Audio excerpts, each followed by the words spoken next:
friends, welcome to Learning Hub. This is Richa here. I am here to discuss on the topic nature and significance of management. जैसे कि chapter का नाम ही management है, तो सबसे पहले हम मैनेजमेंट का मतलब जानते हैं।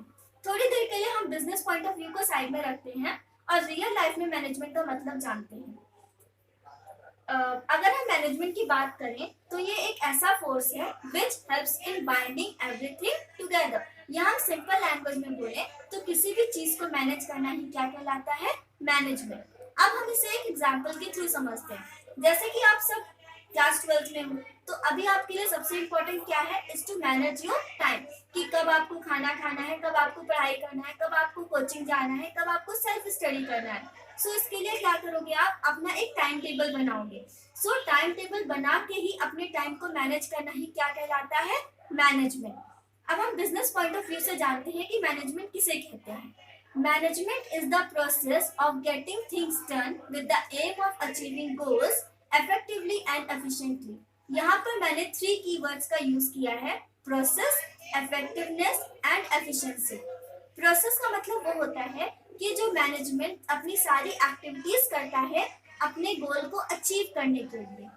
Effectiveness means to complete the work on time no matter whatever the cost is। Effectiveness का मतलब होता है कि निर्धारित समय में अपना काम पूरा करना, जितनी लागत लगती है हमें उससे कोई मतलब नहीं है। एफिशिएंसी का मतलब होता है to complete the work in a cost effective manner. इसका मतलब होता है कि हमें कम लागत में ही अपना काम पूरी तरह से खत्म करना है। So I hope the definition of management is clear to you all. अब हम जानते हैं कि फीचर्स ऑफ मैनेजमेंट क्या होते हैं। पहला फीचर ऑफ मैनेजमेंट होता है management is a goal oriented process. इसका मतलब होता है कि हर ऑर्गेनाइजेशन का अपना गोल होता है और वो अपने गोल को अचीव करने के लिए ही काम करता है। Second, management is all pervasive. All pervasive का मतलब होता है यूनिवर्सली एप्लीकेबल। मैनेजमेंट एक ऐसा फंक्शन है या मैनेजमेंट के जितने भी फंक्शंस होते हैं वो यूनिवर्सली एप्लीकेबल होते हैं, मतलब हर बिजनेस में वो काम आते हैं, चाहे वो इकोनॉमिक एक्टिविटी हो चाहे वो सोशल एक्टिविटी हो। Third, management is multi-dimensional. Management is a 3-dimensional activity. It means that management of work, management of people and management of operation. Management of work का मतलब होता है ऑर्गेनाइजेशन में जितने भी काम हो रहे हो उन्हें उसमें कोऑर्डिनेशन रखना। मैनेजमेंट ऑफ पीपल मतलब जो लोग काम कर रहे हैं उन्हें properly where they are suited उन्हें जॉब देना और उनके बीच एक कोऑर्डिनेशन रखना।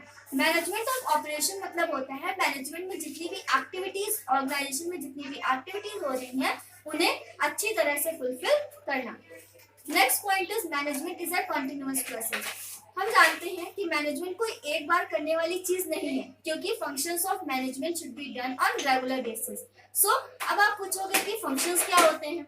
Functions of management are planning, organizing, staffing, directing and controlling. Then management is a group activity.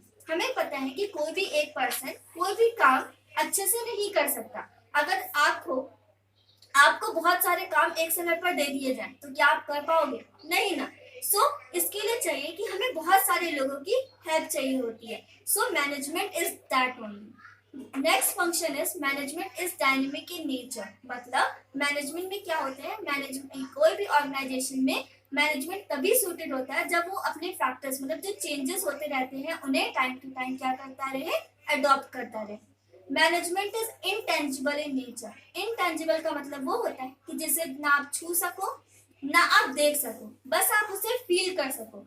सो ऐसा कहा भी जाता है कि management is where there is no chaos. अब हम जानते हैं कि मैनेजमेंट के ऑब्जेक्टिव्स क्या होते हैं। हम मैनेजमेंट के ऑब्जेक्टिव्स 3 कैटेगरीज में पढ़ेंगे। पहला ऑर्गेनाइजेशनल ऑब्जेक्टिव, दूसरा सोशल ऑब्जेक्टिव एंड तीसरा पर्सनल ऑब्जेक्टिव। ऑर्गेनाइजेशनल ऑब्जेक्टिव में पहला है सर्वाइवल।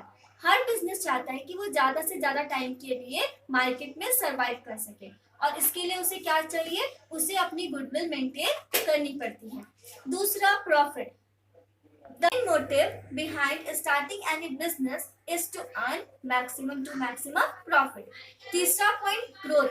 हर बिजनेस अपने आप को बढ़ाना चाहता है, ग्रो करना चाहता है in the market in comparison to their competitors.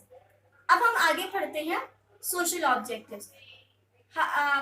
The main objective, social objective of business is to provide employment opportunities to their people. दूसरा, it helps in reduction of environmental pollution. तीसरा, to improve the standard of living of the people. अब हम जानते हैं personal objective. Personal objective related to the employees of that organization. इसमें कुछ needs होती हैं जैसे financial needs, social needs and psychological needs. अब हम मैनेजमेंट के इम्पोर्टेंस के बारे में जानते हैं. पहला importance, management helps in achieving group goals.